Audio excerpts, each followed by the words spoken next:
Hey, yo, it's your man Mikey Beats here, and this is our first Resort Living podcast. I'm here with my friends and my partners, Joe Rinaldi and Dom Coleman. How you two feeling?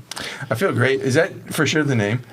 You've told me no like 3 times. You just called it Resort Living. I called it Resort Living. So that's it. I live in a resort. That's the name. My life. I really do like the name. I just got to tell you, though, you called it to all these rehearsals. We just got done with like 45 minutes. It's just the worst rehearsals I've ever heard in my life. Wow.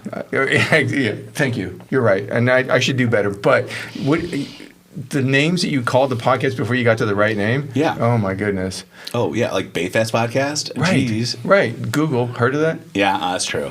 Well, we are here, and we thank you for being here with us. I'm not going to be here talking to you all day. I'm going to be talking to them, but we're basically going to share some stories, the history, how we came to be, how we operate festivals. What else are we going to talk about? We're going to talk a lot about you. A lot about me. Well, we just lost subscribers. So, but yeah, so welcome, and let's get it on. Let's get into it. So I guess, I don't know, is this like an AA meeting? Hi, my name is Mikey Beats. And It's definitely not an AA. I'm a festival. Exactly the opposite of an AA meeting. Yeah, Dom is here. I'm just waiting to pour us shots right now. Why don't we start that process? Okay, and then, beautiful. In the middle of all this, Yes. how did you and I meet? You and I found you. I hunted you down. So it was back in 1963. I was 46. There was a little venue in Bay Park here in San Diego called O'Connell's that switched over to the Griffin. And the Griffin had opened, and they didn't have very miraculous shows until all of a sudden I opened up the Reader, which was a local publication from back in the day. And all of a sudden I saw this venue have these amazing bills. These bands were being booked at this small little venue in Bay Park. And I had to go in there and meet the bookie. And as I always tell the story, I went in there on a Monday, usually around the time where deliveries come. And I walked in that dark place, and out of the shadows came this Goliath man. And he said, "Can I help you?" And that was you. And I said, "I'm looking for the booker who are booking these amazing shows." And he said, "I am him." So wait, is that any different than like yesterday when you showed up to deliver DJ gear at Music Box? I'm consistent. Yeah, I show up during delivery hours. But aren't I also? Yeah, and you are also lurking in the dark, yes. Right. I mean, I'm a little older. I've moved from 90 to 110. You look good, though. You're like an oracle. Right. This is, weekend at Bernie's. But that was the moment. And from then on, you could not get rid of me. But that's important, too, right? Because that's when we were working on Oyster Fest. We started when I was at Griffin. And so, like, the Little Hurricane and those types of shows that I booked at Oyster Fest, you brought me in to put the local bills in there, and then that's where this whole thing started, right? That's part of the saga. That is for sure. It also begins right here. Salud. I like your glasses, by the way. Thank you. These are some nice glasses. I didn't even finish it. God damn. Rookie. Ooh. Okay. So yes, that was the part of the festival. That was the start of it. Through Oyster Fest here in San Diego, they had a great 12-year run, and they're no longer here with us. They're alive, but the festival is no longer. When did you first meet me? And I don't know the answer to this too, so I'm part of the audience. Good old place called Aubergine. We actually met a long time before that and didn't know it. Right. At Ole Madrid and Red something? I was at Red Sea Lounge. Red Sea Lounge. You were at Ole Madrid on 5th Avenue in the Gaslamp Quarter of San Diego. 1998, 99, and 2000. It was a long time. See, I'm almost dating myself as old as you. Right. You guys were in your 20s. Yeah. I was in my 40s. I was. Yes. Right. Yes, exactly. Before downtown was downtown. Now we were at Aubergine though. That's when we became friends. That's when we became aware of each other. Yeah. DJ here. Yes, DJ Productions. Shout out to Matt Spencer. Yeah. And D-Town. Kevin Brown. And the twins, Chris English, Pat English. What were you doing? Bartender. Yeah. I did it all. You had that spiky hair and wearing eyeliner. Oh, I did. Yes. I did. Yes. And I did not wear eyeliner. One time. Exactly. Yeah. That's all it takes is one time. One time, just one time. You'd be a bridge builder your whole life. But yeah, so I was DJing. You were behind the bar. We always would go to the after hours, after party, whatever it was. We were young and in our 20s, and yeah, so we partied and have fun. That was the beginning of our friendship. That was our family And friendship. then I followed you through multiple venues as you would be a manager. And the story that I always tell about how I met you, or how we came so close in business, was that you were known as a manager who would maintain quality while skinnying down the costs. And I told you, I said, if you ever have your own place, I would like to be a part of that. And that's where Single Fin came from. Exactly. You know? That's where Single Fin came from. What's Single Fin? What's Single Fin? We are actually number 86 in the United States for best restaurants according to Yelp. Oh. This year. Yeah. Giggity, giggity. You look like a Yelper. Right. So yes, Single Fin. So I came in as you're the owner operator of Single Fin. Yep. I am an investor, so I own a toilet and a chair. So You have a name tag on there. That's okay. Your picture's in the bathroom. Your picture's on the bathroom My- walls. my- You and your wife Yeah. when you were, I think, 14 or 15 maybe. We were very young. Yeah. Yes. I love that place. It's been like the greatest addition to my. Living down in that area forever. Like getting to go to that particular spot. It's been like 3 other places and switched, and then all of a sudden it's stuck, and it's stuck for a long time, and now it's like definitely part of the cornerstone. It go. is. Like, what is it? 10 years. 10 years. 10 years. 10 10 year years. anniversary. So out of Single Fin and out of Oyster Fest, that's how Bayfest came to be. So I had known you. We were working on Oyster Fest. I brought you into Oyster Fest I started DJing at Oyster Fest. Then we started selling non-food vendor booths. And sponsorships. Here and there. Sponsorships. Yeah. Right. And I did some emceeing. We did a lot. And Fikra taught us a lot. And Joe came in, started doing some talent buying. Who's Fikra? Fikra was the owner of Oyster Fest. That's right. A solid friend of mine. That guy taught me a lot. They had Oyster Fest San Francisco too. Yes. Right? They had two of them. Yes. And New York. And the other guy was Miles. Miles and Fikra. Quality. And unfortunately, like I said, Oyster Fest is not around anymore. And when they went away, that's when we saw a void. Yeah, for sure. There's one part that's missing from the story. There's my day job. Oh, yes, that's yeah. right. Yeah, I work at a small, humble venue in downtown. We're hoping to make it out of our first decade. Music Box, and It's not that small. it's not that small. Aren't you an 800 cap? 700. Yeah. Who's counting? Who's Yeah. counting? Yeah, but anyway, The last time I was there was like 3,000 people there.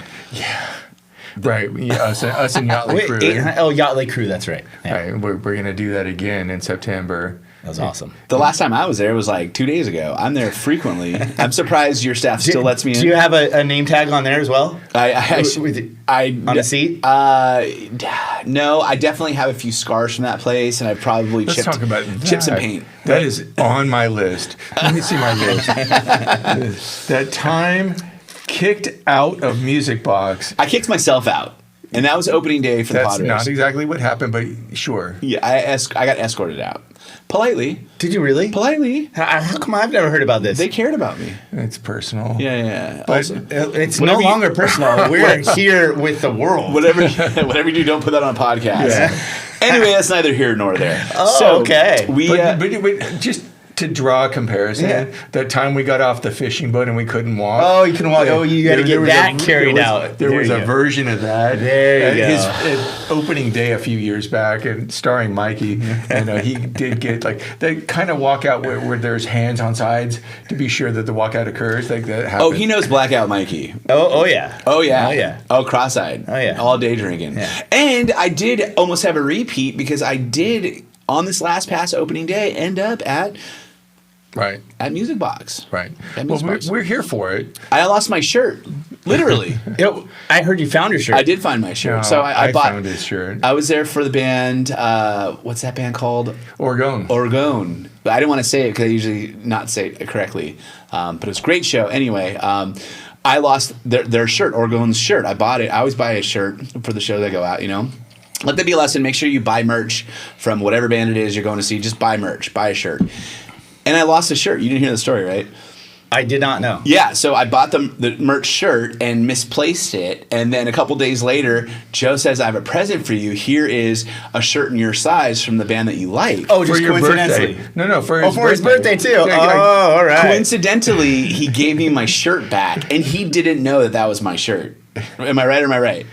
I mean, it's your gift, so like you get the one thing. It ended up on the same place. So okay. But back to the original story. Once Oyster Fest, now something that we have to say about Oyster Fest is that they would have bands like Iration, Revolution, Pepper, Through the Roots. I mean, Fortunate Youth. Did they have Fortunate Youth? Maybe not. I don't recall that one. But yes, so they would do a lot of American reggae at Oyster Fest. So San Diego loved showing up for that. American reggae. And we'll get back to American reggae. We'll get back to the American reggae.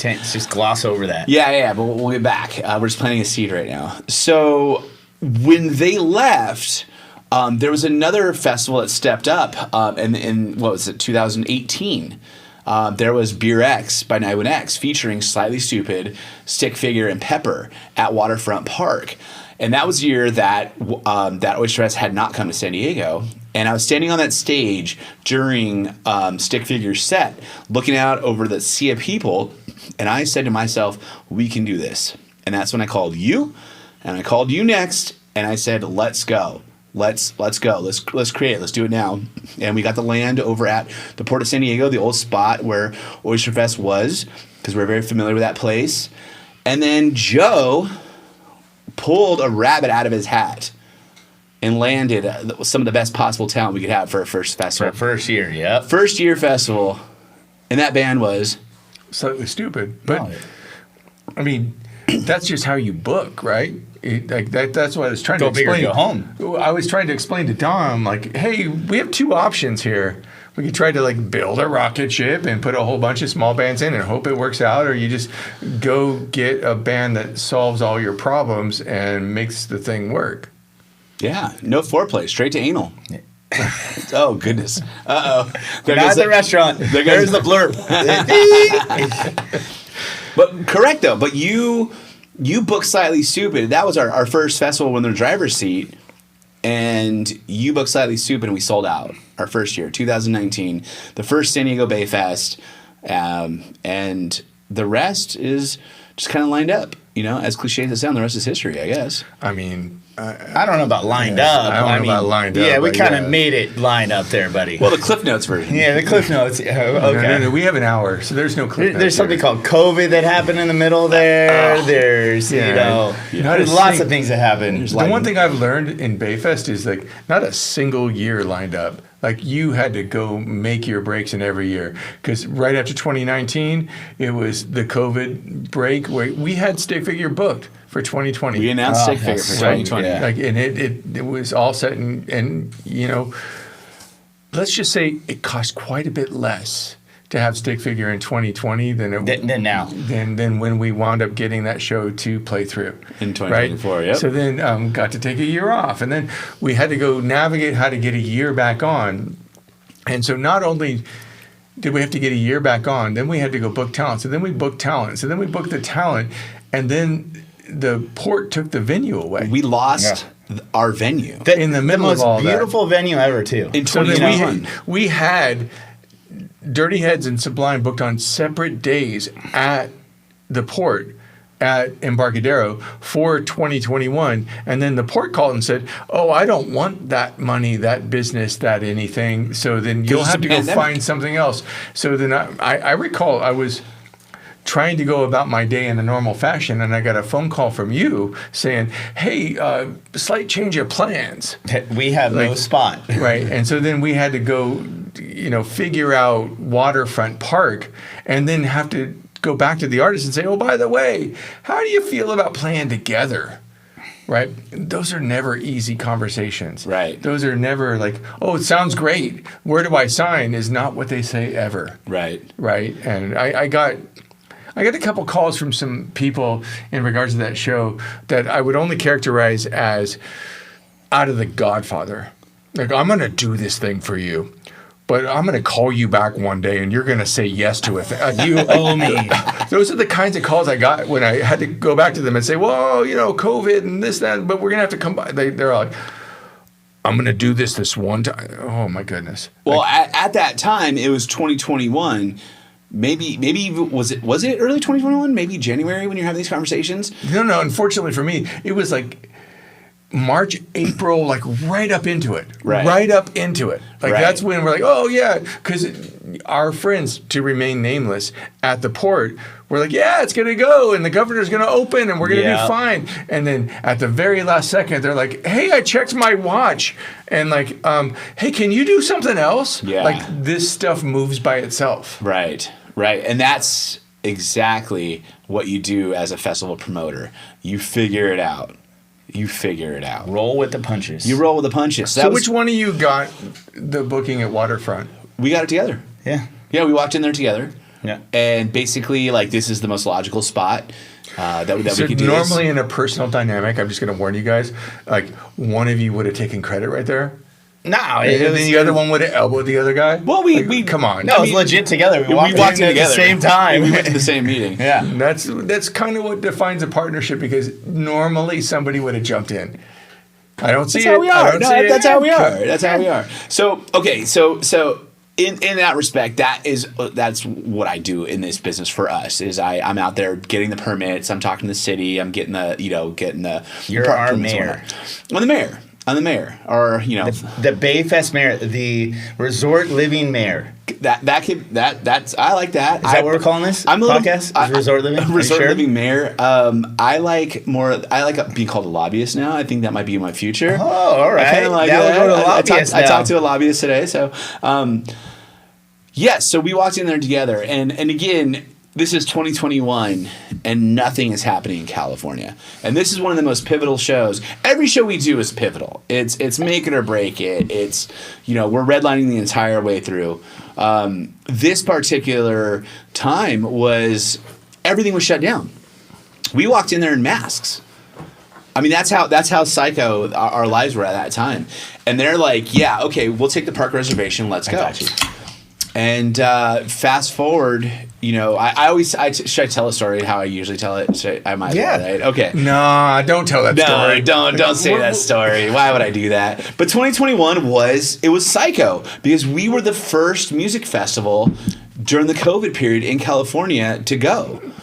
And we were getting it from all sides. We were getting the hard no's from the left, the hard no's from the right side of the spectrum.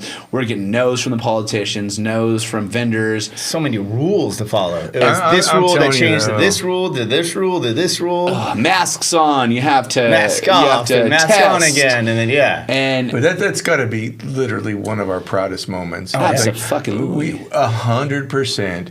Like I think there's a trivia game that can name a festival that played before us, and congratulations to those guys if they exist. But we literally ran the first festival out of COVID. Yeah. We did that Outdoors. Yeah. Outdoors, over 10,000 that calls for people. a shot. Yeah. Wait, somebody ran an indoor festival before us? Oh, wait, that's right. Did they? Or not indoor, maybe an outdoor festival that was drive-thrus? called... Wait, drive-thrus? What are we talking about? Drive-through concerts. It's called outside shows? Is that what that originally came from? It is. That's definitely true. Let's hear about outside shows. Come on. No, it's just not worth it, honestly. I did them. I did the Riverside Drive-In. We did great shows. It was Sublime, Cypress Hill, Major Lazer, Yachtly Crew, which we wound up having back for the block party. You kept everyone alive during COVID. Like, although they had to sit in a car and watch, they were stoked to be able to watch music. Yeah, that was definitely why we did them. And I also, provided shifts to all of the music box guys who otherwise wouldn't have done anything. But still, it as great as it was, and I talked to Be Real from Cypress Hill about it, and it's just everyone got like a tiny bit of continuance out of doing the things. In retrospect, it's just like 5 or 6 pittances into the sea, But at that time, though, At that time, it was... That is what everyone was striving for. And They're just like, wanted. thank you, I can be... I went to two COVID shows. I went, and both were Tribal Siege shows, which one was at the Angels Stadium, out in the parking lot. That was a drive-in show. Another one was in Escondido. And what those did for my mental health was amazing. So those shows that you did, what that did for the attendees, amazing. So yeah.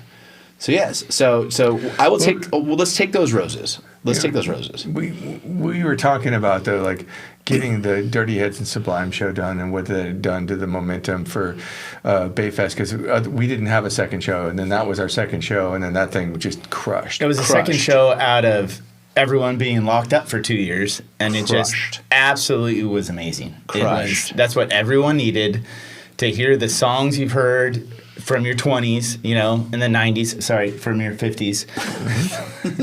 I cried 3 times that day. One from pain, but the other 2 from just releasing it, just being cooped up for so long. So that was a pivotal show. That was our second Bayfest, and from there we've. But we did some interesting stuff, right? Because right after that we did the Slightly Stupid show at Petco. That's right. And we were there first. We were Stupids first at Petco Park. We were there first and second. Right, and second. And then we got into 2022, and then we did the Iration at Waterfront Bayfest, and then we also did Stupid again at Petco. So no flute, a whole bunch of stuff. But that was 2022, and then the additional part of 2022 is we took on the major investment of getting the Dirty Heads version of Mission Bayfest, the festival in its infancy, which is going to wind up becoming essentially our holy grail, right? And let's talk about that for a second, because I would love to talk about that. I'm embarrassed at some level at how I treated you as you would bring up this, and let's just go back and do this Mariners Point thing again. And I thought it was like an academic no. That's not the only time you've done that, but yes, okay. An academic no, meaning why are we wasting our time on this thing that's never going to happen? And somehow or another, we got in 2022, maybe it was leniency because of COVID, a way around these guys just basically blocking us from ever doing Mission Bayfest in Mission Bay like we'd wanted. Because we originally pitched Stick on Hospitality Point, right? All the way back in 2019. Mm-hmm. That was the first offer we sent to them was for Hospitality Point, and we sort of learned a lot about birds.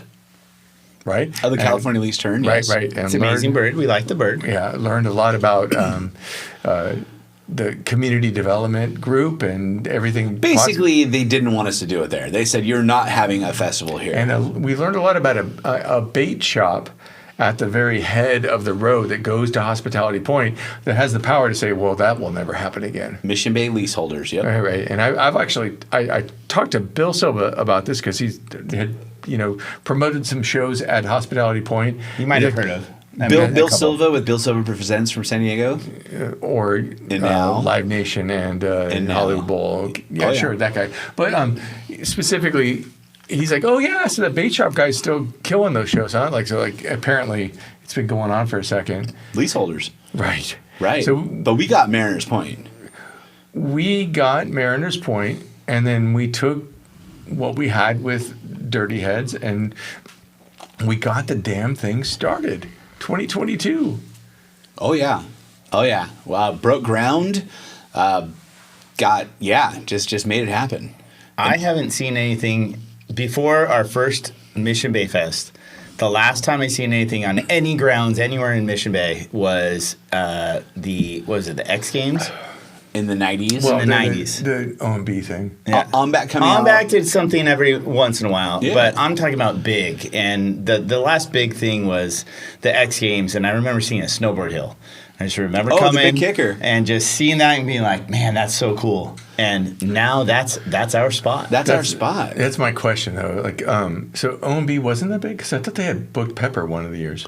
OMBAC, they had they had their stage out on the sand area of Mariners Point, and it was, you know, there was a few thousand people that showed up, so there's definitely something there. They were to operate in Mission Bay, it was like you had to be on back, or you had to be the boat races, or you had to be like grandfathered in. But they stopped doing concerts aside from that for like 20 years. And that goes back to what we were saying about our flip from the Port of San Diego to the County of San Diego Waterfront Park, you know, from Embarcadero to Waterfront Park, is as a festival promoter, you have to be resilient. You have to be constantly ready to switch it up, to flip it. And that was one of our flips, was going to Mariners Point and being the, you know, the point, the first people to come back and bring it back to the people. Well, let's make some news right now. I want to make some news. We that was great. We did start at Mariners Point in 2022 based on the story, as you guys have followed it so far. But one of the things that happened to us specifically is we tried to go back to Embarcadero.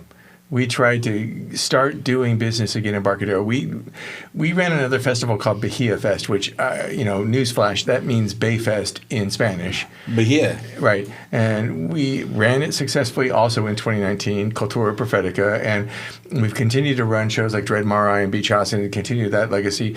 And that was also at Embarcadero. So we tried to go back to Embarcadero, and through the virtue of port planning and radio show, like, that's not true. Like, we can't run what we do at Embarcadero North anymore, unless you're waterfront. The port's chosen sides, and so they basically won't let us or Gator by the Bay or the Island Vibes Festival. Anyone else run past 7 o'clock. So no one's going to run against Radio Shell. Because there's Embarcadero North, which is a peninsula, and Embarcadero South, which is a peninsula. And in Embarcadero South, that's where they built the shell, the Radio Shell. So because there's now a concert venue there, that eliminates Embarcadero North from being a concert venue past 7 p.m. Although we've been there for years. Yeah, and I know we only had 1 year, but we were part of Oyster Fest for, 10 years. Yeah, it was a while. Right. So it's an eviction, first of all. Second of all, that's the first eviction. It's not that simple. Like, this is what I do for a living, which is calendar management.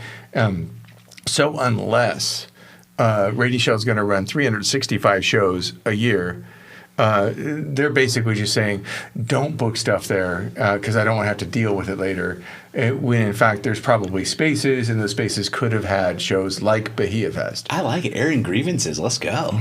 Let's do more. You know what? That calls for a shot. Let's go. Oh, wow. There you go. It's been sitting there for a while. Here's the Bahia Fest. Here's the Bahia Fest. We're coming back with that. Shout out to Latin reggae. Oh, I never stop. Rawayana. Rawayana. Yeah. Bahia Fest. I mean, Ian Young was on that one. But can I go back to Rawayana? And no offense to Ian Young, because we're going to have him on another show here shortly. Love Ian Young. But they were the biggest thing at Coachella this year. Look at that. I'm not making that up. Bigger than Lady Gaga? Well, no. No. But success story, nonetheless. Absolutely. Yeah. Yeah. Absolutely.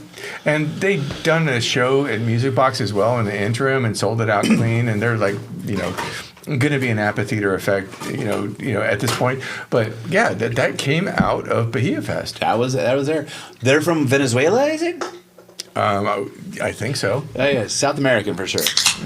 So yeah, through Bahia Fest 2021, 2022, we created a Mission Bay Fest. So we had 2 Bay Fests. We had 2 Bay Fests in 2022. 2023, we had another 2 Bay Fests. And we also started doing shows at Beach House at Belmont Park under outside shows in 2023 or 2022? 2022. Yeah. Oh, yeah. So 2022 was our year of expansion. Right, so we were expanding. So we expanded to Petco Park. I expand every year, Mikey. In 2021, that's hot. 2022 we expanded to Petco Park. We expanded to 22 was Beach Petco, House. Beach House, Waterfront, and Mission Bay Fest. That is That's crazy. That's insane. And again, let's just reiterate here that we're just three dudes. I mean, you're a career professional. Like you've been doing this your entire life. Not. All 85 years of your life, you have been doing this and doing it well. We jumped into this stuff, with Oyster Fest, but we were in the driver's seat. Yeah. So I say that our first go at this was in 2019. So as far as I'm concerned, we're still a very young festival promotion crew. Okay, that's in my eyes.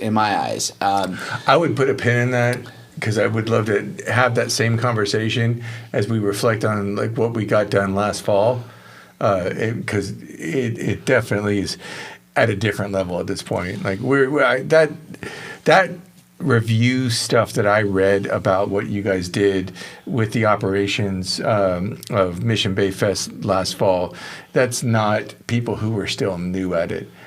Hold that thought. Oh, I can elaborate on that. But I'm holding that thought. Ready? Yeah, not doing a very good job. Anyway, so I have a couple questions for you guys. Oh, jeez. One of my favorite things to talk about this year is the fact that Slightly Stupid bought the harp. Oh, I love the harp. You do? How many times do you go there a week? A week? Twice a week. At least. And at least. Before I entered I have a tracker on your phone. You go there 4 times a week. Before I entered my 40s, I would never go to OB because if you're from where I'm from, you don't go to OB, you get punched in the face every time you go OB. Okay? Dealing out my whole life. Now I go to OB twice a week. Because of that move. At least twice a week. At least twice a week. So we want to elaborate? So is that the question? What is the question? I have a question. What's the only poster hanging up at the harp?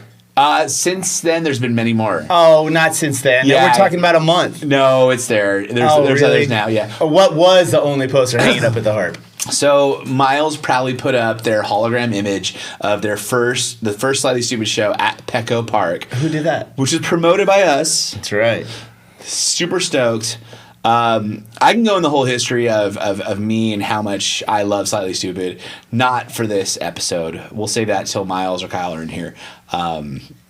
But the fact that a local American reggae legend invested in his hometown, an Irish bar in his hometown, is outstanding in of itself. Add to the fact that any given day, you can go in there and meet the lead singer of Slightly Stupid behind the bar, or see the lead singer of Slightly Stupid playing on that stage, sitting in with another band, is just amazing as a fan. Amazing as a fan. As a native San Diegan who listens to this stuff, I'm blown away by it. So yeah, I frequent there all the time. I love that place. The Harp right now is where it's like the epicenter of the San Diego music scene, the San Diego American reggae music scene. It's outstanding. Let's just add into that, though. Ted and the Winston's folks are outstanding. They've been crushing it, doing the right thing. Changed OB, that's for sure. Right. It's hard to change OB. It's definitely. It's not meant to be one replaces the other, and if that's in any way the insinuation, I'm just not on board with that. And I honestly feel the same way about Holding Company. I love that. I had a different take on Holding Company when it first opened. I think they opened it and then it was not quite clear to them what they were going to do with it, and then I was trying to tell you guys we should go buy it for the longest time. I don't think we're there anymore. I think we now compete with them. I think they're doing the right thing in a lot of ways, and they've taken some screwball money and done it. Seriously, let's just admit the right shit with it. I love what the Holding Company is doing right now. In fact, I was just there, I don't know, 3, 4, 5 nights. I don't know. I blacked out. But it was they had a local American reggae show there featuring Last Call, Hazmat, and Tomorrow's Bad Seeds. Went in there and I could not walk 30 inches without bumping into a friend of mine in the American reggae scene in San Diego. Everybody was there. Everybody was outstanding. It was on Thursday night. It was my third show of the night because I like to jump around. They're holding it down. I don't go to OB And I don't go to a show at the Holding Company, Winston's, or at the Harp without going to the Harp and Winston's and THC. That's just how it is. You visit each spot. And each spot you go to, it's an episode of Cheers. So right now in OB, that is the center, in my opinion, the center of American reggae in America. Like it's where it is happening right now. So I sometimes I'm in the unfortunate circumstance where I'm supposed to, hey, so go with Mikey, and then you guys are supposed to walk across that space right there and get to the other side and then do this important business. And I try to do that, and it doesn't work. Yeah. Right? That never works. Yeah. Right. And so, like, fair question, right? A person who's never met you. Yes. Right? And they happen to come across a super obvious occurrence, like, because there's no mistaking. There's Mikey, right? Like, what should they do? What should they do? Yeah. Oh gosh. Should they say hi, avert What eye kind of contact? person? Like, Male or female? What's their age group? What's their ethnicity? I can't answer any of those questions. It needs to be a large answer. I will say this. I will interject this into your question. At a show, if you see this large mammal walking around, what should you do? Come up and say hello. Say what up. That's what I want. That's the vibe I want to give off. Approachableness. Say what up. Like when I'm like, I want to be a tour guide. I want to be a vibe guide. I want to be the guy that's like, hey, yeah, let me show you the promised land. So what should they do? Just say, hey, high five, bam. That's the initiator right there. Yeah, that's the password. That's code That's what word. I'm going for too, because it's so obvious. I'm sorry, it's a rhetorical question, but God damn it, do that. Don't ever hesitate. And I'm the guy in the background. And I got a super shitty look on my face because I'm supposed to take him to the fire marshal, and I'm not getting my job accomplished. I don't fucking matter. I don't at that point. That what matters is you guys should get your time. Every single person who has that chance, like, we're doing it for you guys, and that's how we prove it. 100%. Hell yeah. That's why he's the mayor. Hey, that's why. Hey, but you're the same mayor. way. If you see this guy out and about, go up, throw him a high five, say, hey, we appreciate you, shout out, and and we'll let you know where the best tacos are. For those of you who were not watching the video, he pointed at everyone besides Dom and myself. Where did I point? I pointed at the trees. All right, it's time for another shot. Okay, so sidebar conversation off of the main topics here, just to let all y'all know. Don't drink with us. Yeah. Do not drink with us. Seriously, you do not want to drink with us. Just based on body weight. Well. Okay, let me refine We're that. seasoned professionals. We can do shots. I'm not trying to speak highly of ourselves, but it's just Come in and take we're a at shot. a different level. Do us a cheers. Don't try to hang with us. Yeah. This isn't a challenge. No. How many bottles did we go through in 4 days of That too working? is a rhetorical question. And this is also a contentious issue. I want to brag about that. I That's a bet good you point. do, but I mean, That's honestly, a good point. We should. you're giving those shots away to everyone else. The shots we actually do together. If we had an Anejo sponsor for us, it'd be perfect because just us alone, the three of us, go through 18 bottles in 5 days. In That's 5 not days. true. It's 100% true. We cracked that bottle here. Right. That bottle of Anejo. And it's almost gone. Which you could buy at Costco I want for to say $20. 1,000%. I'm in support of all of our staff and core group that are jumping into all this stuff, but it's definitely not all us. Hey, we're close. All right. Heed my warning. You don't want any of this. Never gets So old. good. All right, resort living. Okay, so maybe that's the name of the podcast. Maybe it's not. I don't know. You already claimed it. But we live like this. We live in a resort town, San Diego. We live where other people vacation. But let's get to where the rubber meets the road. The clear defining aspect of our festivals is you've never ever put your foot on a piece of asphalt. You haven't. It's not occurred. Well, there's a small strip, but I see. What small strip are you talking about? Because I will fucking kill that strip. Mariner's Way. That's not asphalt. That's you don't walk on Mariner's Way. Yeah, you do. That's the bar for the food vendors. That's the bar, and you have to. Oh, I'm sorry. You have to walk across. This is for the comment section. You have to walk across 20 feet of asphalt to get to the food or the restrooms or something. You're right. I really like green grass. Yeah. I really Or like. how about sand? Right. Sand. Or ocean or bay. Right. Yeah. Or wherever we go, whatever we do, we will deliver that every single time. Every single time.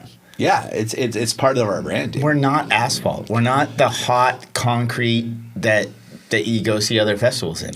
That's just so beyond. Well, not even beyond that, but that's part of resort living. It's you're in a scenic environment where the grass and the sand meets the water, where you see the sunsets, where there's the palm trees. You're one with nature. You can hippie foot it and not be worried. That's part of it. What else? What else about resort living? You want to leave your house in San Diego or condo or apartment or whatever, or Wisconsin. Hello.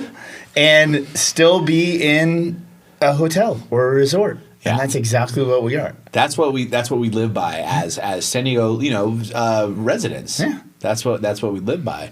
So for those of you outside of San Diego, this is what we have to offer you. Resort living. Everywhere you go in San Diego, resort living. Well, at least in Mission Bay. I can vouch for Mission Bay. Yeah. And that's what we do well. And so at Mission Bayfest, that is the vibe. It's a resort living. Which is a funny tangent because we did some shows at Petco, and then they renovated. Right. And they added a bunch of cement. Yep. And I'm like literally slightly less inclined to buy for that space. And I will do another show there. I've taken holds. I will figure something else out. But it's slightly less what we want to do. One of the reasons it worked before was very, very much because there was so much grass. Yeah. And it worked for what we're doing. Like Gallagher. We're in Gallagher. The Gallagher had a lot of grass. Mm-hmm. Right. And they smoked a lot of grass while at our show because that's also part of our branding. So when the cement comes in, when the asphalt comes in, I start to lose interest because I just know what I would want. And there's a ton of you guys remember the beer festival sort of trend that occurred 5 or 6 years before we all got started. And there was a few of them, and they were in Mission Bay or Mission Valley, right, at like Town and Country. And those. Heavy IPA, 100 different beer vendors biting into a hop. Yeah. But they would 1,000% go into the parking lot in front of the hotel and just run, right, like on an $80 ticket. I'm like, never, no, like that's not what we do ever. So I'm gonna come right back into that, and this is how I do it. There's an artist named Aaron Wolf in the American reggae scene here. He's out of Santa Cruz. Awesome guy. He's a buddy of mine. I care about this guy a lot. And he's got this hit song right now. It's called My People. And the whole song is talking about how grateful he is to meet his fans and his people. And everything he does is for his people. He calls it My People. And this is what we do all this for. It's our people. It's my people. It is put them in a resort environment. Let them, if they're going to spend all this money, which at a festival nowadays you're spending $150 for a GA ticket to. You don't want to go to a concrete jungle. You do not want. Who wants that? No one wants that. No. So that's the thing about Bayfest is that toes in the grass, toes in the sand, toes in the water. We do it, like I said, Aaron Wolf, My People. Check out the song. It's fantastic. And it's exactly what we do. We do it for our people. So that's what you get with Bayfest. So moving forward. All right. So there's this American reggae thing I keep dropping, right? And you guys want to hit me over the head with this thing. All right, so I'm here for questions. Any questions? Why did you start this conversation? Why did I start this conversation? Why did this happen at all? Because I'm 17 shots deep. No. You started it way before the 17 shots. Yeah. So you made a video, all right? He did pretty good because we're already 40 minutes in, and who's counting? Do you have questions? Well, you have questions. You have questions. No. Look, I'm still mad about this American reggae thing that you caused, and I'm trying to figure out, what are you talking about? What am I talking about? Okay, so since in the beginning, there was Sublime. And Sublime was on this trajectory, and no one really knew what to call it. They're calling it rock reggae. I mean, the comment section of all three people that are going to comment on this podcast, they were calling it the best time you could have in Mission Beach and Canes. And it was going, and Bradley was going to go on this world tour. Sublime was going to go on a world tour with the release of their self-titled album, Sublime. They were going all the way. And then, unfortunately, he left us. So, bam, that tour never happened, right? That tour never happened. They would have pulled everybody up behind them. Everyone would have gone on the world tour. There would have been all this amazing energy behind this scene, and we had to restart it. We had to reboot, right? So when we rebooted it, there was so many different ways to call it. It's rock reggae, it's white reggae, which I think is a racist term, but we'll get into that some other time.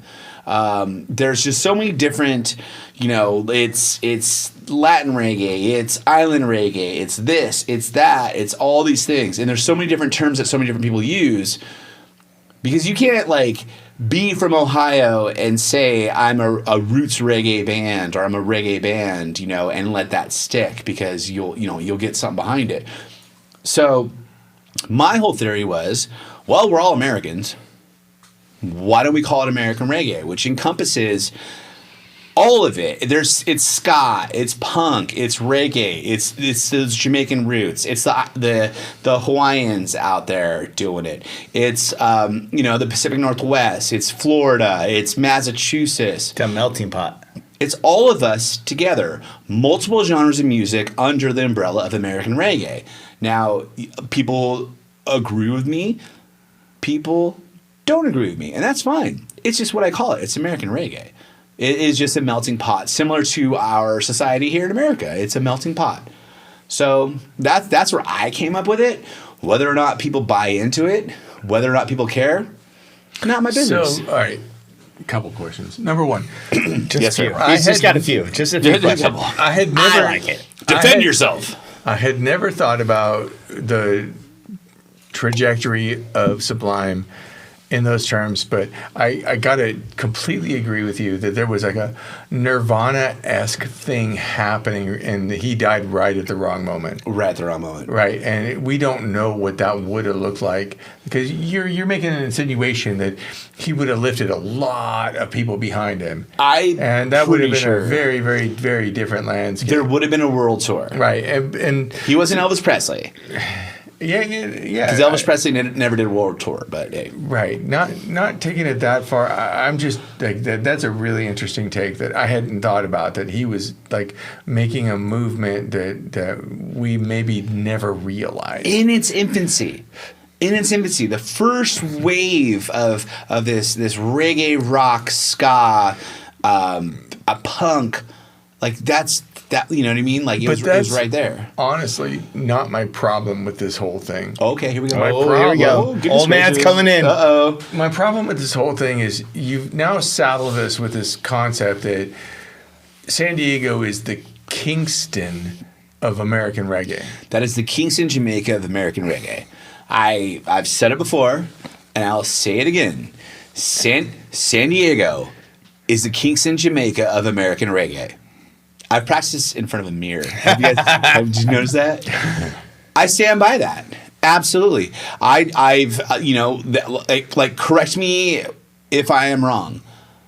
Yes, San Diego is the Kingston, Jamaica of American reggae. And why is that?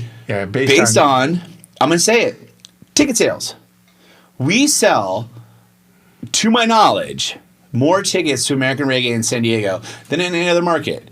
Now, someone's going to prove me wrong. Someone's going to show some numbers. I'd love to see them because I'm a promoter. I want to see them. I want to see your numbers. Yeah, but show for show, like there's no scene like the San Diego scene for American reggae. There's nothing comparable because you can go to so many different shows and they're selling out here.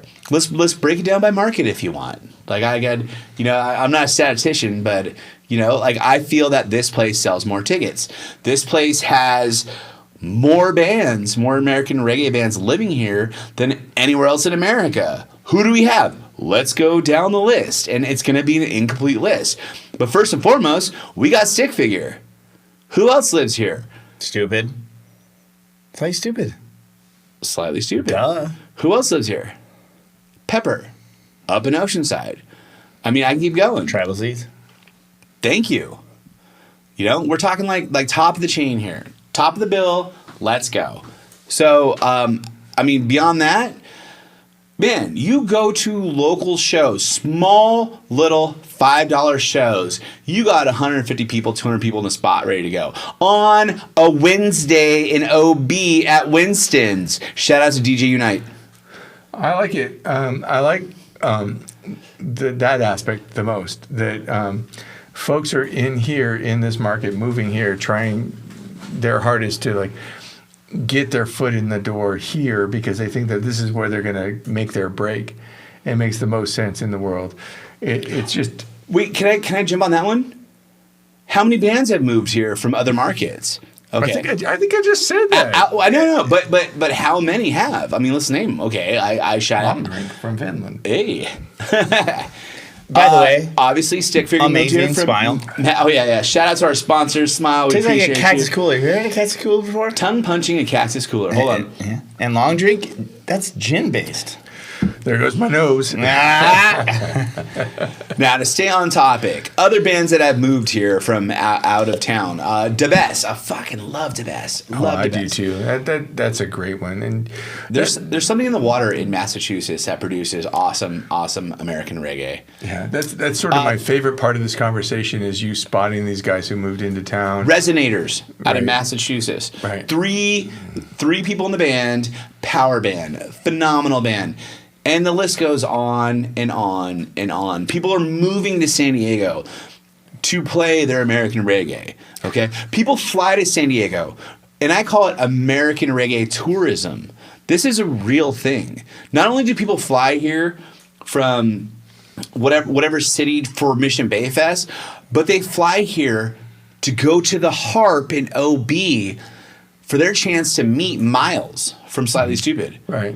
That is American or reggae. Mikey. Right? Or Mikey. I wish. Or Joe at Music Box. I wish. No, that's not true. He will never go to OB. He only goes there for my birthday. But that's the truth. That is the truth. So that's why these are my reasons for calling us here in San Diego the Kingston, Jamaica of American reggae. Okay, bold statement. And Super bold. I'd love to take a 5-year analysis and see how that works out. And I think you're early on it, and let's just see where it winds up. It's called an early adapter. And Right. But there's a bunch of bands who didn't move here. Like Pacifier is one of them. And so people have to compare and contrast. Like, it's not an uncommon theme in the world. Like, if you're in a band, you maybe don't want to stay in mid-state Ohio and try to become famous. Although it did work out for the Black Keys, it may not work out for you, and so you tend to move towards Hollywood. Right. There's no scene in Hollywood for this music genre. It doesn't exist. So you would want to find where do I go, and then you would think here.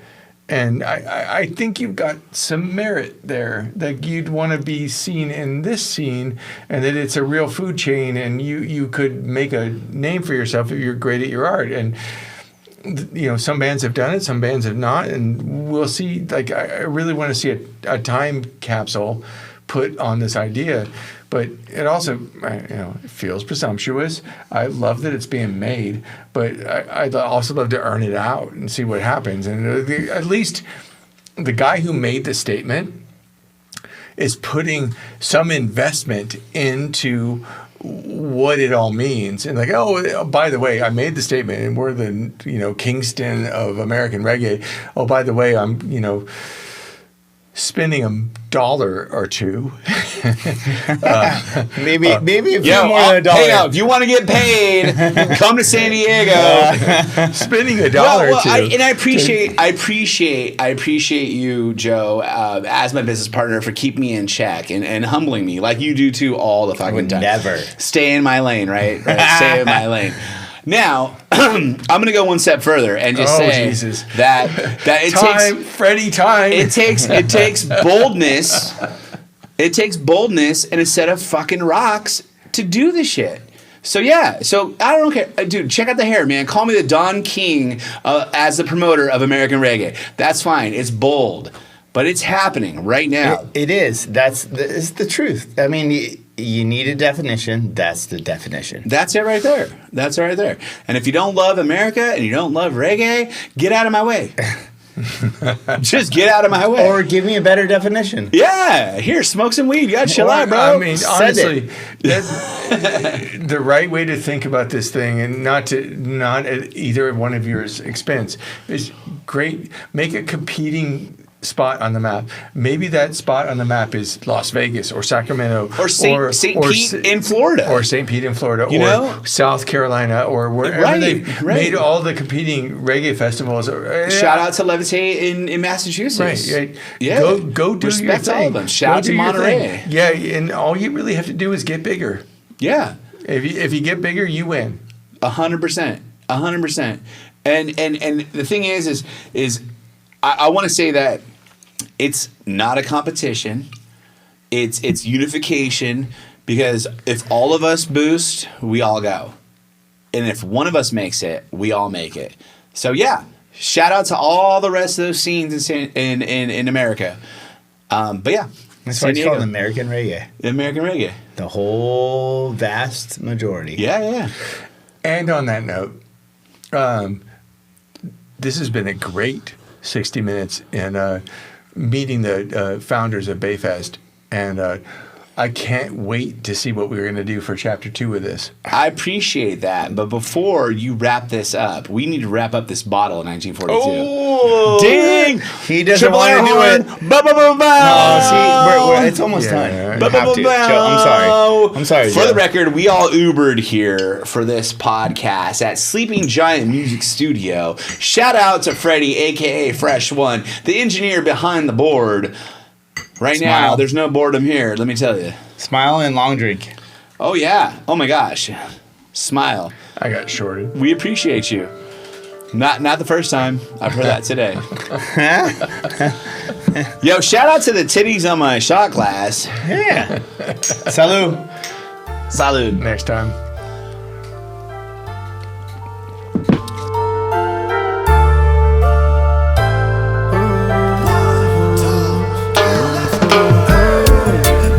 Come here, come down to the Bayfest, baby.